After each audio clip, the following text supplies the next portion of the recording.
Stop what you're doing. Close every other tab. Silence your phone. Because what I'm about to show you is not a prediction. It's not an analysis. It's not a theory. This is raw data from the belly of the global silver market. And that data is screaming a warning that most people will ignore until it's too late. Between January 12th and January 19th, 2026, 33.45 million ounces of silver disappeared from the COMEX registered vaults. Not transferred, not reclassified, gone, withdrawn, removed from the system entirely. That's 26% of the total registered inventory, vanished in 7 days. To put that in perspective, the entire annual silver production of Mexico, the world's largest silver-producing nation, is approximately 190 million ounces. What left the COMEX vaults in 1 week represents 17.6% of Mexico's entire yearly output. This isn't a leak, this is a hemorrhage. And the patient is the paper silver market that has controlled global pricing for over 50 years. Right now, as of January 19th, 2026, the COMEX has 94.8 million ounces remaining in registered inventory. That's the silver that backs futures contracts. That's the silver that's supposed to be available for delivery when someone stands for physical metal. And at the current rate of withdrawal, that inventory will hit zero in 20 days, 3 weeks. I've spent the last 72 hours pulling data from COMEX vault reports, tracking delivery patterns, analyzing industrial demand metrics, and cross-referencing with Shanghai premium spreads. What I found is a convergence of forces that has never occurred simultaneously in the history of modern silver markets. Physical demand explosion, paper market stress, east-west price divergence, and institutional panic positioning. This isn't coming. It's here. The registered inventory chart looks like a ski slope, and we're approaching the cliff. In the next 30 minutes, I'm going to show you exactly what's happening inside the COMEX vaults. I'm going to break down the withdrawal data day by day to show you the acceleration pattern. I'm going to explain why this is different from every previous inventory decline. I'm going to reveal who's taking delivery and why they're not bringing that metal back. And I'm going to walk through the mathematical endgame that makes continued paper price suppression physically impossible within weeks. This is not sensationalism, this is data. And the data says the paper silver market is entering a terminal phase. Let me show you exactly why. The COMEX vault system has 2 categories of silver, eligible and registered. Understanding the difference is critical because most people, even experienced traders, don't grasp what these terms actually mean. And that confusion is exactly what the system relies on. Eligible silver is metal stored in COMEX-approved vaults, but it's not available for delivery against futures contracts. Think of it as a parking garage. The cars are there, but they belong to private owners. Those owners can choose to make their metal available for delivery by reclassifying it to registered status, but they don't have to. And increasingly, they're choosing not to. Registered silver is the deliverable inventory. This is the metal that backs the entire futures market. When someone buys a futures contract and demands physical delivery, this is the pool that contract draws from. As of January 19th, 2026, that pool contains 94.8 million ounces. Here's the critical point. The COMEX has outstanding open interest representing claims on approximately 760 million ounces of silver. That's 8 times more paper claims than physical metal in the registered category. This leverage ratio has existed for years. It worked because, historically, only 2% to 4% of contract holders ever demanded physical delivery. Most traders rolled their contracts forward or settled in cash. But that assumption is breaking down. In the January delivery cycle that just concluded, 11.7% of contract holders stood for delivery. That's nearly triple the historical norm. And the metal to satisfy those deliveries had to come from somewhere. It came from registered inventory, 33.45 million ounces in 7 days. Let's look at the specific daily breakdown. On January 12th, registered inventory stood at 128.25 million ounces. By January 13th, it had fallen to 119.8 million ounces. That's 8.45 million ounces withdrawn in a single day. January 14th saw another 6.2 million ounces leave. January 15th, 7.1 million ounces. The pace accelerated through the week. By January 19th, the cumulative withdrawal hit 33.45 million ounces. This withdrawal pattern is not normal. During typical delivery months, registered inventory might decline 5 to 10 million ounces over the entire month. What we're seeing is 6 times normal velocity compressed into 7 days. Now, some will argue that this is simply delivery fulfillment. Contracts expired. Metal was delivered. The system worked as designed. But that explanation misses the fundamental problem. The metal that was left is not being replaced. In a healthy market, when registered inventory is drawn down, eligible inventory is reclassified to be registered to replenish the pool. That's not happening. Eligible inventory currently sits at 783.4 million ounces. On the surface, that seems like plenty. But here's what the data reveals. Over the past 90 days, the rate of eligible to registered reclassification has collapsed. In November 2025, approximately 15 million ounces were reclassified from eligible to registered. In December, that number dropped to 8 million ounces. In the first 19 days of January 2026, only 2.3 million ounces have been reclassified. Why? Because the owners of that eligible metal are looking at the current COMEX price of approximately $32.50 per ounce and comparing it to the Shanghai Gold Exchange price of $35.80 per ounce. That's a $3.30 premium in Shanghai. If you own silver sitting in a COMEX vault, you're not going to make it available for delivery at $32.50 when you can ship it to China and sell it for $35.80. This creates a doom loop. Registered inventory declines due to deliveries. Eligible owners refuse to reclassify because the price is too low. The remaining registered inventory must satisfy increasing delivery demand. The drain accelerates. The price remains suppressed by paper trading. The divergence with physical markets widens. More metal flees to higher prices elsewhere. We're watching the COMEX system consume itself. To understand why this is terminal, you have to understand the history of COMEX inventory management. The exchange has faced inventory pressure before. In 2011, during the silver price spike to $49 per ounce, registered inventory fell to approximately 28 million ounces. The exchange raised margin requirements. That forced leveraged speculators to sell. The price crashed. Crisis averted. In 2020, during the COVID panic, registered inventory fell to 107 million ounces. But industrial demand had collapsed due to lockdowns. Auto production stopped. Electronics manufacturing slowed. The pressure released naturally when demand dropped. 2026 is different. This time, industrial demand is at all-time highs. Solar panel installations in 2025 consumed approximately 170 million ounces of silver globally. That number is projected to reach 200 million ounces in 2026. Electric vehicle production continues to grow. Every EV requires approximately 25 to 50 grams of silver in electrical components. Data center expansion for AI infrastructure is consuming massive amounts of silver in servers and cooling systems. At the same time, mine production is essentially flat. Global silver mine production in 2025 was approximately 830 million ounces. That's only marginally higher than 2020 levels, despite prices rising significantly. Why isn't production increasing? Because silver is primarily a byproduct of base metal mining. About 70% of silver comes from zinc, lead, and copper mines. Miners don't increase production based on silver prices. They increase production based on the primary metal economics. This creates a structural deficit. Annual consumption exceeds annual production by approximately 180 million ounces in 2025. That gap is filled by above-ground stocks, recycling, investor selling, and inventory drawdowns from exchanges like COMEX. But what happens when those above-ground stocks are no longer available? What happens when investors refuse to sell because they recognize the supply deficit? What happens when exchange inventories hit zero? The price has to rise until demand is destroyed or new supply appears. Except in silver's case, demand cannot be easily destroyed. You cannot build a solar panel without silver. You cannot manufacture an EV without silver. The industrial users are price inelastic up to very high levels. The COMEX inventory drain we're witnessing is the market's early warning system. The physical shortage hasn't hit the mainstream yet. Industrial users are still getting their silver, but the buffer is disappearing. And when it's gone, the just-in-time supply chains that modern manufacturing depends on will break. Let's look at who's actually taking delivery. COMEX reports show that the majority of recent deliveries are going to entities outside the United States, specifically Asian trading houses and refiners. They're buying silver on the COMEX at suppressed paper prices and immediately shipping it east, where physical premiums are significantly higher. This is pure arbitrage.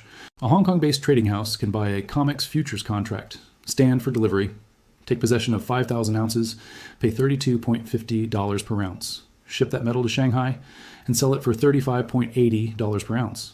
That's a $3.30 per ounce profit. On a 5,000 ounce lot, that's $16,500 risk-free profit per contract. Multiply that across hundreds of contracts. You're looking at millions in arbitrage gains. This arbitrage will continue until one of two things happens. Either COMEX prices rise to match Shanghai prices, eliminating the spread, or COMEX runs out of metal to deliver.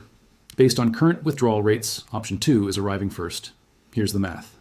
94.8 million ounces remaining in registered inventory. Typical daily withdrawal rate over the past 7 days is 4.78 million ounces. At that rate, registered inventory hits zero in 19.8 days. Call it 20 days. Now, that's assuming the withdrawal rate stays constant, but withdrawal rates don't stay constant during a squeeze. They accelerate. As inventory falls, urgency increases. More traders stand for delivery because they fear the metal won't be available later. This creates a rush to the exits. If the withdrawal rate increases to 6 million ounces per day, which is well within recent patterns, registered inventory hits zero in 15.8 days, 2 weeks. What happens at zero? The exchange can do several things. First, they can declare force majeure. This is a legal clause that allows them to settle contracts in cash rather than physical metal. But declaring force majeure destroys the exchange's credibility. It announces to the world that the paper market is broken, that COMEX silver prices are fiction. Second, they can halt trading, circuit breakers, market closures, emergency rules. This buys time but doesn't solve the fundamental problem. There's still not enough physical metal to back the paper claims. Third, they can allow prices to rise until the arbitrage closes and eligible inventory owners are willing to reclassify. This is the market solution. But it requires COMEX prices to rise at least 10%, probably closer to 20%, to match physical market realities. The cleanest option is option 3, let the price rise, but that creates its own problems. If COMEX silver suddenly spikes from $32.50 to $38, it triggers every algorithmic trading system watching the commodity markets. Momentum traders pile in. Retail investors see the move and chase. Suddenly, you have a speculative frenzy on top of a physical shortage. The exchange is trapped. Keep prices suppressed and run out of metal, or let prices rise and trigger a buying panic. Both outcomes are catastrophic for the paper market's credibility. Now, let's talk about what this means for the broader silver market. The COMEX is not the only silver exchange in the world, but it is the price discovery mechanism. When CNBC or Bloomberg report the silver price, they're reporting the COMEX spot price. When miners hedge their production, they use COMEX futures. When industrial users lock in supply contracts, those contracts reference COMEX pricing. If COMEX loses credibility as the global price benchmark, the entire pricing architecture shifts.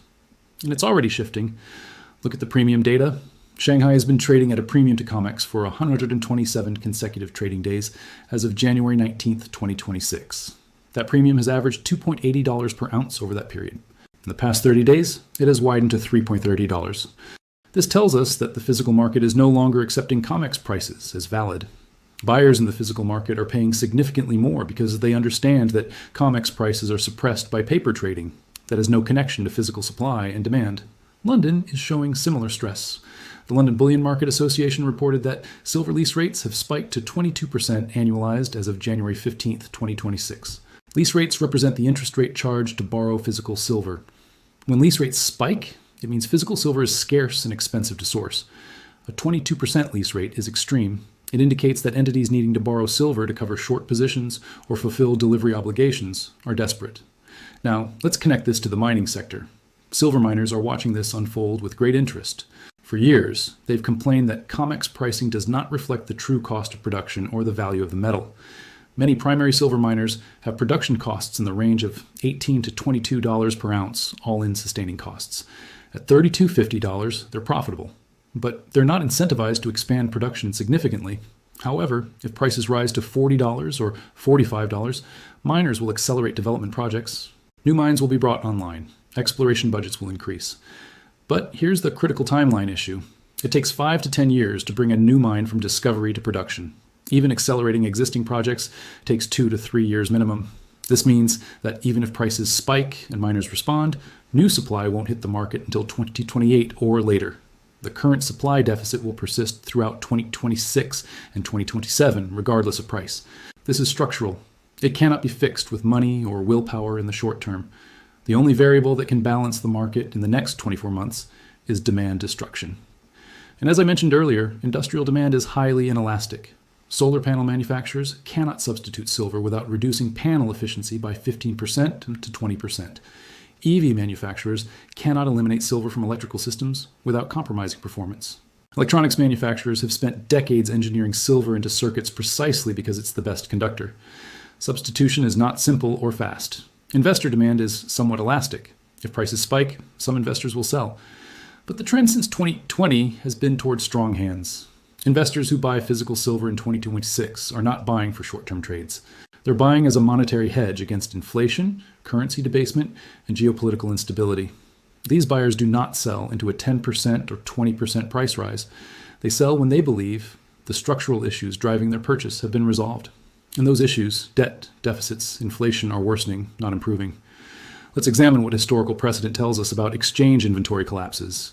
The most relevant example is the nickel market crisis of March 2022. The London Metal Exchange faced a massive short squeeze when a Chinese company was unable to deliver nickel against its short positions. Nickel prices spiked from $29,000 per ton to over $100,000 per ton in a matter of hours. The exchange halted trading.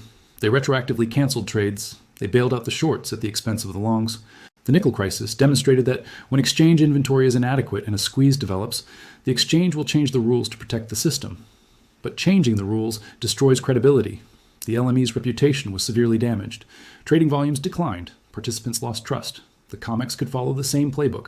If registered inventory approaches zero and a squeeze develops, they could halt trading, impose position limits, or force cash settlement. But doing so confirms that the paper market is a fraud, that contracts are not backed by physical metal, that prices are manipulated. Once that credibility is lost, it doesn't return. Participants migrate to physical markets. Premiums over spot explode. The exchange becomes irrelevant. There's another historical example worth examining. In 1980, the Hunt brothers attempted to corner the silver market. They accumulated approximately 200 million ounces of physical silver and silver futures contracts. The price spiked from $6 per ounce in early 1979 to $49.45 per ounce in January 1980. The COMEX responded by changing margin requirements and implementing position limits that forced liquidation. The price collapsed. The Hunts were destroyed. But here's the critical difference. In 1980, there was plenty of physical silver. Above-ground inventories were substantial. Industrial demand was lower. The squeeze was purely financial speculation. The exchange had room to manipulate the market because there was no underlying physical shortage. In 2026, the dynamics are inverted. This is not financial speculation driving the drain. It's physical demand overwhelming supply. Industrial users need the metal. Eastern markets are willing to pay premiums, and above-ground inventories have been depleted by years of structural deficits. The exchange cannot solve a physical shortage by changing margin requirements. They cannot force sellers to appear when there are no sellers. The only solution is price. And the price that balances the physical market is significantly higher than current COMEX levels. Some analysts have projected that equilibrium prices, the prices at which physical supply and demand balance, are in the range of $45 to $55 per ounce. That would represent a 38% to 69% increase from current levels. And that's just to balance the market. If investment demand accelerates in response to a perceived shortage, prices could spike significantly higher in the short term before stabilizing. Now, let's address the elephant in the room. If the COMEX inventory situation is this critical, why isn't it front-page news? Why aren't financial media outlets covering this extensively? The answer is a combination of factors. First, silver is a small market. The total value of all silver above ground is estimated at approximately $1.4 trillion. That sounds large, but it's tiny compared to global equity markets at $110 trillion, or global bond markets at $130 trillion. Silver doesn't move the needle for most institutional investors. It's not on their radar. Second, the COMEX inventory data is public, but it's not easily accessible or digestible for mainstream audiences. You have to download daily vault reports, compile the data, analyze trends, and understand the nuances of eligible versus registered categories. Financial journalists are generalists. They cover hundreds of topics. Deep diving into COMEX vault mechanics is not a priority unless there's a major blowup. Third, there's a structural bias in financial media toward narratives that support the existing system. Major media outlets depend on advertising revenue from financial institutions. Those institutions have a vested interest in maintaining confidence in paper markets. Stories about exchange inventory collapses and potential delivery failures undermine that confidence. This is why individual researchers, analysts, and small independent media outlets are often the first to identify and report on these issues. They're not constrained by corporate interests or access concerns, but the lack of mainstream coverage doesn't change the underlying reality. The data is the data. 33.45 million ounces withdrawn in 7 days. 94.8 million ounces remaining in registered inventory. Withdrawal rates accelerating. Physical premiums widening. These are facts, not opinions. Let's talk about what individual investors and observers should be watching over the next few weeks. The key metrics are straightforward but critical. First, monitor COMEX registered inventory daily. The data is published on the CME Group website. If withdrawals continue at the current pace, we're looking at zero inventory by early February. If withdrawals accelerate, that timeline compresses. Conversely, if eligible to registered reclassification increases significantly, it could stabilize the situation temporarily. Second, watch the Shanghai premium.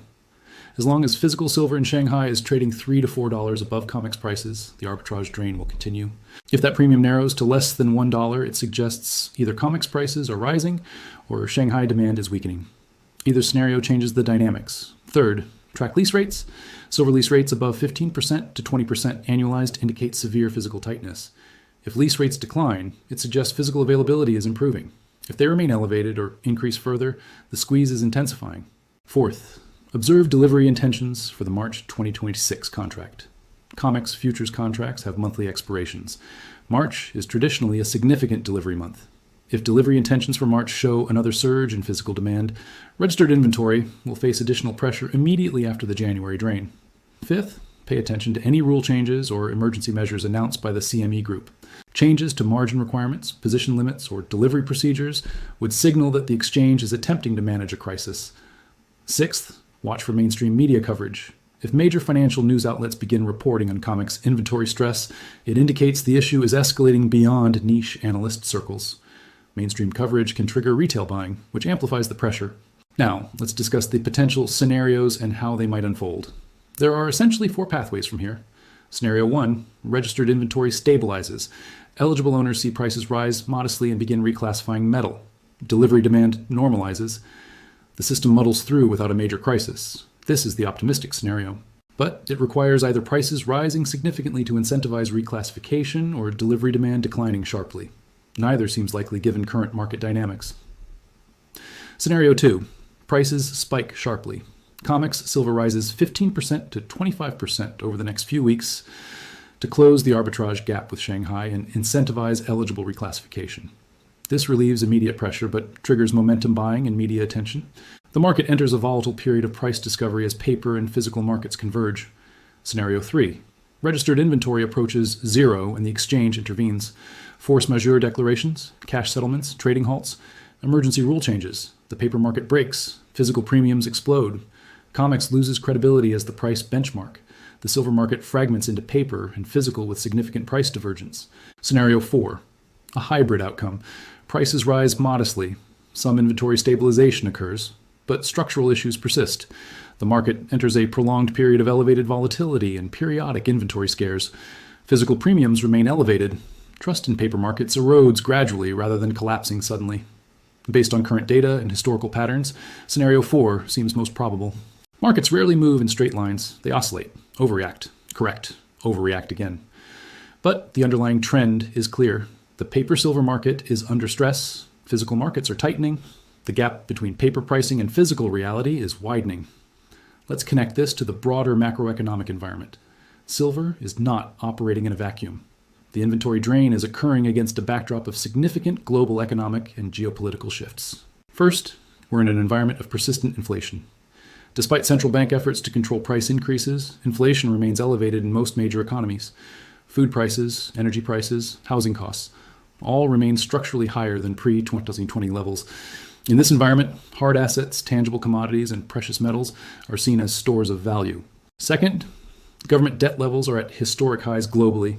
The United States federal debt exceeds $36 trillion.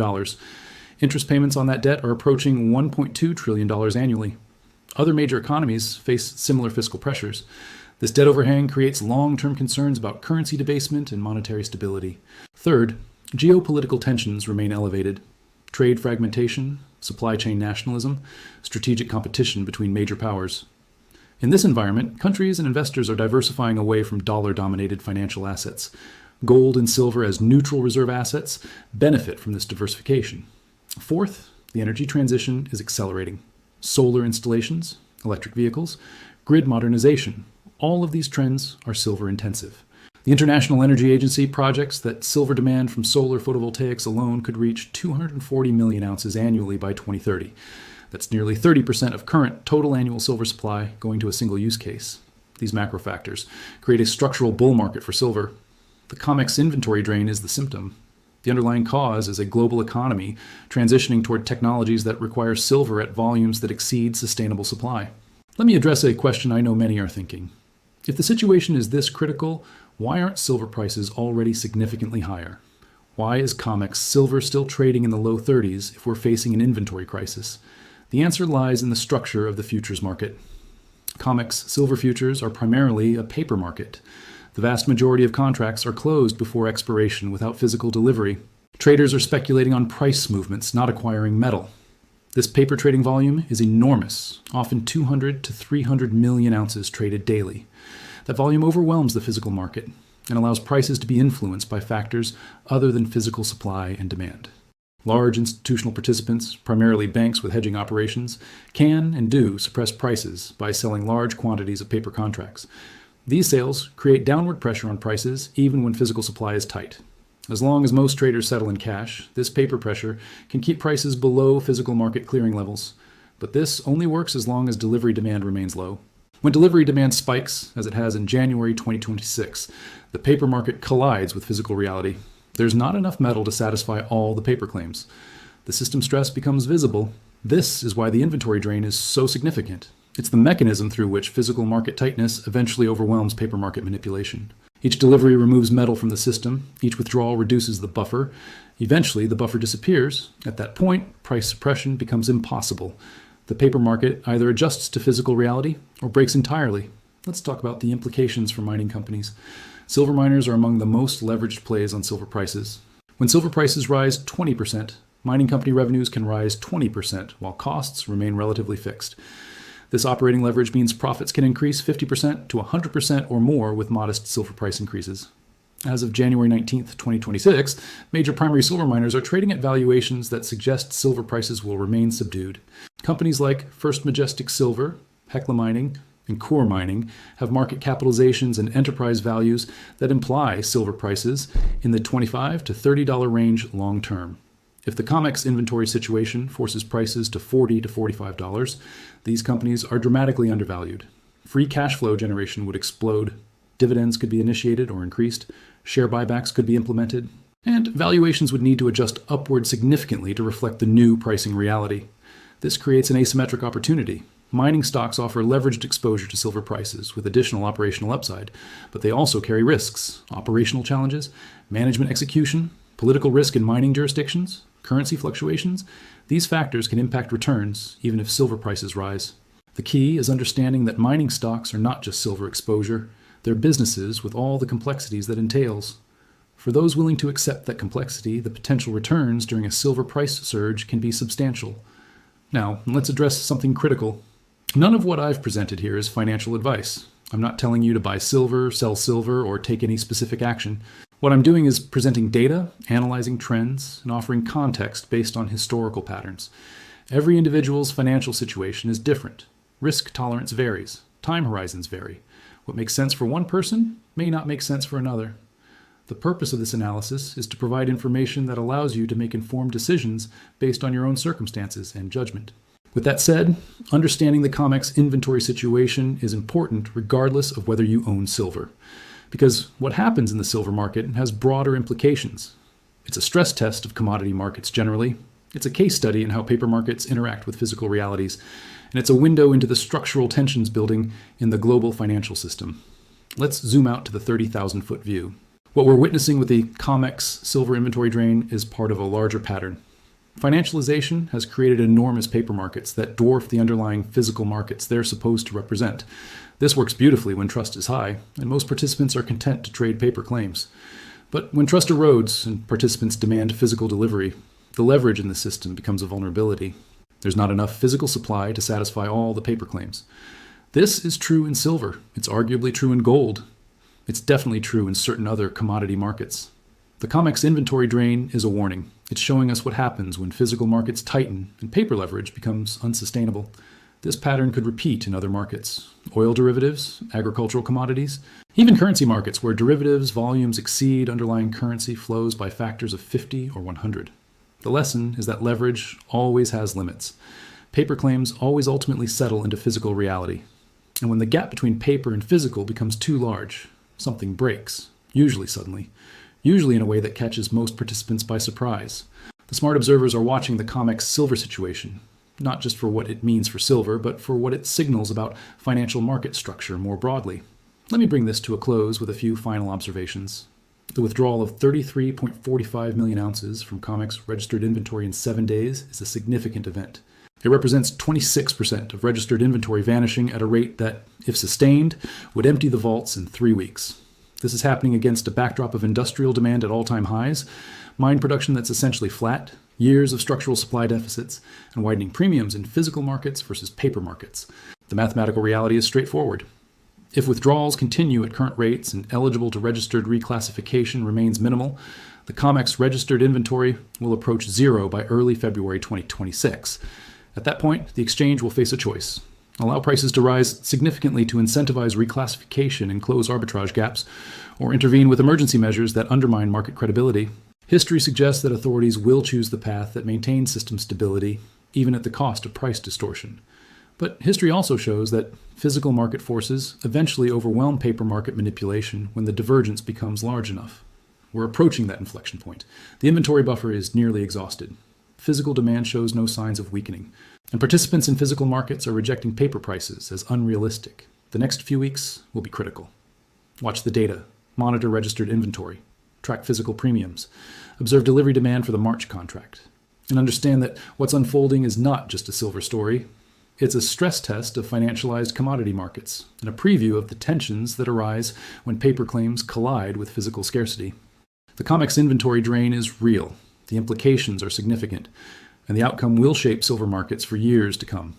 Whether that outcome is an orderly price adjustment or a disorderly market break remains to be seen, but the direction is clear. The paper market's grip on silver pricing is weakening, and physical reality is reasserting itself. That's the story, that's the data. The rest is up to you to observe and interpret based on your own analysis and circumstances. The numbers don't lie. 33.45 million ounces withdrawn, 94.8 million remaining. The countdown is on, and the silver market is entering a phase unlike anything we've seen in decades. Stay informed, stay objective, and watch closely. Because what happens next could redefine how silver is priced and traded for the next generation.